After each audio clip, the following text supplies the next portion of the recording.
সদৌ মৃত্যুঞ্জয় 108 কৰ্মচাৰী সন্থাৰ তৰফৰ পৰা সকলো সাংবাদিক বন্ধুলৈ আমি আন্তৰিক কৃতজ্ঞতা জনাইছোঁ আজিৰ এই সংবাদমেলত উপস্থিত থকাৰ কাৰণে। আপোনালোকে সকলোৱে জ্ঞাত ইতিমধ্যে যে 108 সেৱাটো বৰ্তমানৰ মুখ্যমন্ত্ৰী তদানীন্তন স্বাস্থ্যমন্ত্ৰীৰ জনমুখী এটা চিন্তাধাৰাত অসমত প্ৰৱৰ্তন হৈছিলে। আৰু আপোনালোকে সকলোৱে ইতিমধ্যে জানে যে যিকোনো ধৰণৰ প্ৰাকৃতিক দুৰ্যোগ হওক, মহামাৰী হওক, অতিমাৰী হওক, কোভিডৰ নিচিনা মহামাৰীয়ে হওক, সকলোতে আমি ফাৰ্ষ্ট ৰেছপণ্ডাৰ হিচাপে কাম কৰিব লাগে। কিন্তু আজি আমাৰ কৰ্মচাৰীখিনিৰ যি দুৰৱস্থা সেয়া ৰাইজৰ মাজত জনাবলৈ আমি আজি এই সংবাদমেলৰ আয়োজন কৰিব লগা হৈছে। আজি এনেকৈ আমি বহিবলৈ আচলতে অত্যন্ত দুখ পাইছোঁ, মনত কষ্ট পাইছোঁ। কিন্তু এটা আতংকৰ পৰিৱেশত আমি কাম কৰিব লগা হৈছে, যাৰ ফলত আমি আজি এনেকৈ প্ৰতিবাদী কাৰ্যসূচী ল'ব লগা হৈছে, সংবাদমেলৰ আয়োজন কৰিব লগা হৈছে। আজি অসমত এই 108 সেৱা চলাই 2008 চনৰ পৰা চলাই অহা EMRI গ্ৰীণ হেল্থ ছাৰ্ভিচেছ নামৰ যোনটি প্ৰতিষ্ঠানে চলাই আহিছে, যোৱা কেইবছৰমানৰ পৰা তেওঁলোকে আমাৰ মানৱ অধিকাৰ, শ্ৰমিক অধিকাৰ সকলোখিনি খৰ্ব কৰিছে। আজিৰ তাৰিখত এনেকুৱা এটা অৱস্থা হৈছে যে আজি আমি শ্ৰম আয়ুক্তৰ ওচৰত এটা প্ৰতিবাদী কাৰ্যসূচী কৰি পেলাই এখন স্মাৰক পত্ৰ দিব লগা হৈছে আমাৰ দাবীসমূহৰ তাৎক্ষণিক মীমাংসাৰ বাবে। শ্ৰম আয়ুক্ত মহোদয়ৰ লগত এলানি আলোচনা আমাৰ হৈ আছিল যোৱা 8 মাহৰ পৰা। সেই আলোচনা মৰ্মে যোৱা 30 তাৰিখে তেওঁলোকক কিছু নিৰ্দেশনা দিয়া হৈছিল, য'ত আমাৰ কৰ্মচাৰীসকলক যিখিনি অতিৰিক্ত সময় কাম কৰোঁ তাৰ ভাত্তা মিনিমাম ৱেজ এক্ট মতে দিবলৈ কোৱা হৈছিলে। আনফেয়াৰ যিবিলাক লেবাৰ প্ৰেক্টিছ আছিলে সেইবিলাক বন্ধ কৰিবলৈ কোৱা হৈছিলে। মহিলাৰ ডিউটিৰ ক্ষেত্ৰত তেওঁলোকক শ্ৰম আইন মানি চলিবলৈ দিয়া হৈছিলে। কিন্তু দুৰ্ভাগ্যজনক আৰু আশ্চৰ্যজনক কথা, সেই আলোচনাখনৰ পিছদিনাৰ পৰাই এওঁলোকৰ যিটো প্ৰতিষ্ঠান, এই প্ৰতিষ্ঠানটোৰ মানে মইমতালি আৰু 10 গুণে বৃদ্ধিহে পালে।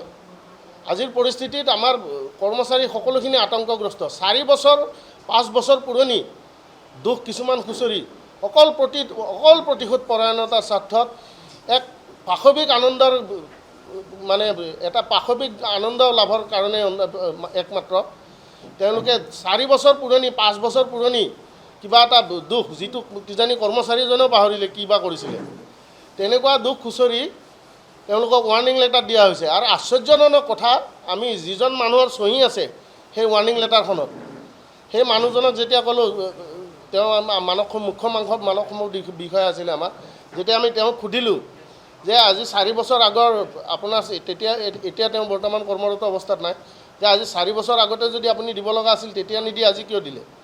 তেওঁ একেষাৰে ক'লে যে মোৰ এইটো চহীয়েই নহয়।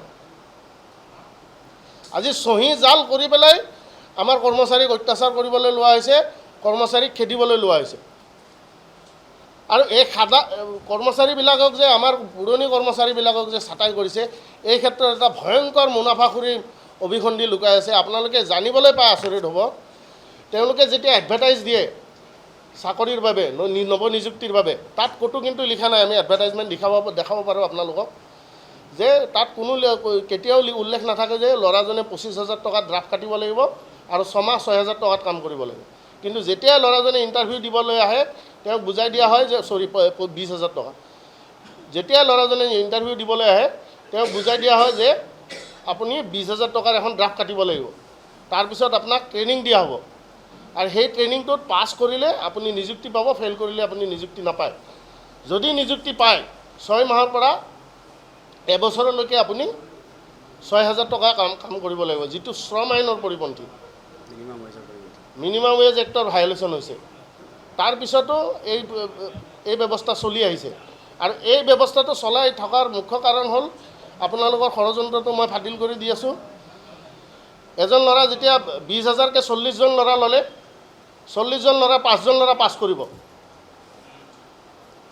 বাকী 35জনৰ 20,000কে 7 লাখ টকাটো এনেই পকেটত সোমাল।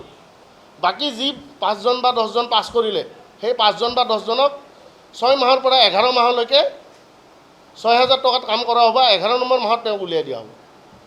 কোনো ধৰণৰ কাৰণ নদৰ্শোৱাকৈ উলিয়াই দিয়া হ'ব। ইতিমধ্যে যোৱা ৩-৪ দিনত তেনেকুৱা আমাৰ অসমীয়া খিলঞ্জীয়া ল'ৰা নাই বুলিও 10জনমানক উলিয়াই দিয়া হ'ল। আৰু তেওঁলোকৰ আজিৰ তাৰিখত যদি আমাৰ এটা কল চেণ্টাৰ আছে ERC, তাত মাকৰ বেমাৰ হ'লে এজনী ছোৱালীয়ে ছুটি লৈছে, মাকৰ বেমাৰৰ কাৰণে, মাকৰ হাত ভাঙিছে, তাইক 4 দিন ছুটি লৈছে, 3 দিনৰ LOP দিয়া হৈছে। তেওঁলোকৰ লজিক শুনিলে আপোনালোকৰ ভাল লাগিব, এনেকৈ লজিক কিজানি ক'তো শুনি পোৱা নাই যে হাত ভাঙিলে এদিনে মেডিকেলত নিব লাগে, বাকীকেইদিন কিয় তুমি ছুটি ল'বা। তাৰমানে মাকৰ হাত ভাঙিছে, মাকে ভাঙা হাতখন দি ভাত তাত বনাই খুৱাব লাগিব, তেওঁ ডিউটি কৰিব লাগিব, নহ'লে পইচা কাটা যাব। এনেকুৱা ধৰণৰ পাশবিক অত্যাচাৰ।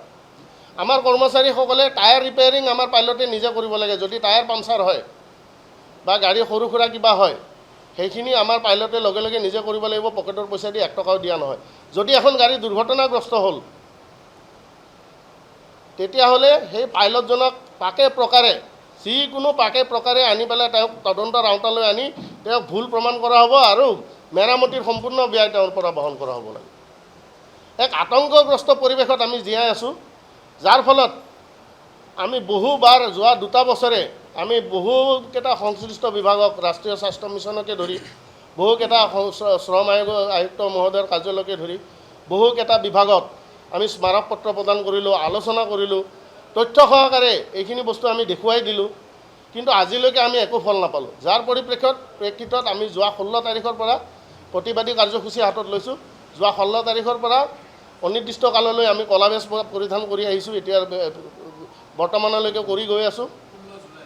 16 জুলাইৰ পৰা আজি আমি শ্ৰম আয়ুক্ত মহোদয়ৰ কাৰ্যালয়ত এই ঘটনাখিনিৰ তাৎক্ষণিক ন্যায় বিচাৰি তেওঁক আমি প্ৰশ্ন কৰিছোঁ যে এনেকৈ যদি শ্ৰমিক অধিকাৰ, থলুৱা কৰ্মচাৰীৰ শ্ৰমিক অধিকাৰ সুলুণ্ঠিত কৰে, এনেকৈ যদি পাশবিক আনন্দৰ কাৰণে, মাত্ৰ জিঘাংসাৰ কাৰণে বা তেওঁলোকৰ দুৰ্নীতি উদঙাই দিয়াৰ কাৰণে যদি কৰ্মচাৰীসকলৰ ওপৰত এনেকুৱা ধৰণৰ অত্যাচাৰ আৰম্ভ কৰে, আমি ন্যায় বিচাৰি ক'ত যাম যদি আপোনালোকে মৌন হৈ থাকে।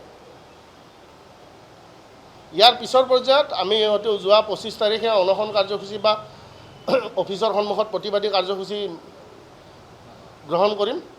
তাৰ পিছতো যদি আমি আমাৰ ন্যায্য প্ৰাপ্তি নাপাওঁ, তেতিয়াহ'লে আমি অহা 5 আগষ্টৰ পৰা অনিৰ্দিষ্টকালীন কৰ্মবিৰতিলৈ যাবলৈ বাধ্য হ'ম। আমি কেতিয়াও নিবিচাৰোঁ যে অসমত ৰাইজে এই সেৱাটোৰ পৰা বঞ্চিত হওক। আমি অসমীয়া ল'ৰা হিচাপে ভালকৈ জানো, যদি গাড়ীখন বন্ধ হয়, এম্বুলেঞ্চখন বন্ধ হয়, তেতিয়াহ'লে কিন্তু হায়দৰাবাদৰ কোম্পানীৰ কাৰো একো নাযায়, তেওঁলোকৰ আত্মীয় কষ্ট নাপায়, আমাৰ আত্মীয় কষ্ট পাব, আমাৰ মা ভনীৰ কষ্ট হ'ব, আমাৰ ভাইটিৰ কষ্ট হ'ব। কিন্তু আমাৰ হাতত একো উপায় নাই। আমি য'ত য'ত যাব পাৰোঁ ন্যায় বিচাৰি আজি 1.5 বছৰে আমি ঘূৰিছোঁ প্ৰতিখন দুৱাৰত, কিন্তু ক'ৰো পৰা একো আশ্বাসত বাহিৰে একো নাপালোঁ। আজি আমি 5 দফীয়া দাবীৰ সম্বৰ্ধনত এই কাৰ্যসূচী ঘোষণা কৰিছোঁ। মই দাবীকেইটা পঢ়ি দিছোঁ। চাকৰিৰ নিশ্চয়তা আৰু স্বচ্ছ পৰিচালনা, এই সেৱাটো 108 সেৱাৰ নিচিনা এটা জৰুৰী সেৱা। অকল মুনাফা কেন্দ্ৰিক হৈ যায় যেতিয়া এটা ব্যক্তিগত প্ৰতিষ্ঠানক চলাব দিয়া হয়। ইতিমধ্যে তাৰ বহুখিনি তথ্য প্ৰমাণ, কি ধৰণে মুনাফাখুৰি হৈছে, কি ধৰণে দুৰ্নীতি হৈছে, আমি কৰ্মচাৰী হিচাপে নিজৰ আওতাৰ ভিতৰত ক'বলৈ নাযাওঁ। ইতিমধ্যে বীৰ লাচিত সেনাকে ধৰি বহুকেইটা জাতীয় সংগঠনে এই দুৰ্নীতি উদঙাই দিছে। আশ্চৰ্যজনকভাৱে আমি বহু আশাবাদী আছিলোঁ যে এইখিনিৰ ওপৰত তদন্ত হ'ব, কিন্তু আমিও আশ্চৰ্য পাইছোঁ তদন্ত কিয় নহ'ল বা এই দুৰ্নীতিখিনি নিৰ্মূল কিয় নহ'ল। আজি আমাৰ হাতত উদাহৰণ আছে, আমাৰ চুবুৰীয়া ৰাষ্ট্ৰ মেঘালয়, হাৰিয়ানা, কৰ্ণাটক, এইবিলাক ঠাইত এই ধৰণৰ দুৰ্নীতিৰ বাবে, ব্যক্তিগত প্ৰতিষ্ঠানৰ মুনাফাখুৰিৰ বাবেই ৰাষ্ট্ৰীয় স্বাস্থ্য মিছন আৰু ৰাজ্য চৰকাৰে, মেঘালয়ত ৰাষ্ট্ৰীয় স্বাস্থ্য মিছনে চলাইছিল, হাৰিয়ানাত ৰাষ্ট্ৰীয় স্বাস্থ্য মিছনে চলায়, কৰ্ণাটকত ৰাজ্য চৰকাৰে নিজে চলায়। আৰু তেওঁলোকৰ নিজা প্ৰতিবেদনত প্ৰকাশ পাইছে যে তেওঁলোকে যে এই ব্যৱস্থাটো হাতত লৈছে, তাৰ পিছত ৰাজ্য চৰকাৰৰ বহুখিনি লাভ হৈছে আৰু এই সেৱাটো জনসাধাৰণৰ বাবে বহুত সুচল হৈছে। আপোনালোকে শুনি আচৰিত হ'ব, অসমৰ 805খন গাড়ীৰ 150খন গাড়ী দিনত চলে, ৰাতি নচলে। 805খন গাড়ী চলি আছে কাগজে কলমে, হয়, কাগজে কলমে। ৰাস্তাত কিমান চলি আছে আমি সেইটো নিজৰ আওতাৰ বাহিৰত ক'বলৈ নাযাওঁ, আপোনালোকে নিজে তদন্ত কৰিলে গম পাব। ইতিমধ্যে বহুকেইটা জাতীয় দল সংগঠনে কৈয়ে গৈছে যে ৰাস্তাত কিমানকেইখন গাড়ী চলি আছে। 150খন গাড়ী দিনত চলে, ৰাতি নচলে। আমাৰ হাতত উপযুক্ত তথ্য আমাৰ হাতত আছে। তেওঁলোকৰ পৰ্যাপ্ত পৰিমাণে মানৱ সম্পদ নাই।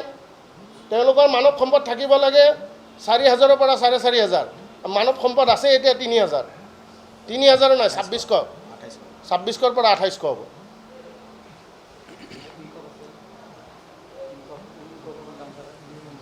দ্বিতীয়তে উইক অফ যেতিয়া হয়, এজন কৰ্মচাৰীয়ে 6 দিনহে ডিউটি কৰে, 7 নম্বৰ দিনা ডিউটি কৰে, 7 নম্বৰ দিনা অফ লয়। যেতিয়া অফ লয় 80% গাড়ী ডাউন থাকে, তাতে ৰিলিভাৰ নাই। এই অৱস্থাৰ পৰা পৰিত্ৰাণ পোৱাৰ উপায় হিচাপে আমি অসম চৰকাৰক অনুৰোধ কৰিব বিচাৰোঁ, পৰীক্ষামূলকভাৱে হ'লেও ৰাষ্ট্ৰীয় স্বাস্থ্য মিছন বা ৰাজ্য চৰকাৰৰ আওতালৈ এই বিভাগটোলৈ নিবলৈ। দ্বিতীয় আমাৰ দাবী আছিলে দৰমহা বৃদ্ধি আৰু সামাজিক সুৰক্ষা। ইতিমধ্যে আমি আপোনালোকক কৈ আহিছোঁ যে যিকোনো ধৰণৰ মহামাৰী হওক, অতিমাৰী হওক, প্ৰাকৃতিক দুৰ্যোগ হওক, আমি ফাৰ্ষ্ট ৰেছপণ্ডাৰ হিচাপে কাম কৰিব লাগে। কিন্তু আমাৰ দৰমহা শুনিলে আপোনালোকে আচৰিত হ'ব। আমাক মিনিমাম ৱেজৰ আওতাৰ মিনিমাম ৱেজত দক্ষ শ্ৰমিকৰ মৰ্যাদা দিয়া হৈছে। চৰকাৰ আৰু সংশ্লিষ্ট বিভাগলৈ আমাৰ প্ৰশ্ন, কোনজন দক্ষ শ্ৰমিকে দুৰ্গা পূজাৰ দিনা ডিউটি কৰে, ঈদৰ দিনা ডিউটি কৰে, ধুমুহাত ডিউটি কৰে, ভূমিকম্পৰ দিনা ডিউটি কৰে?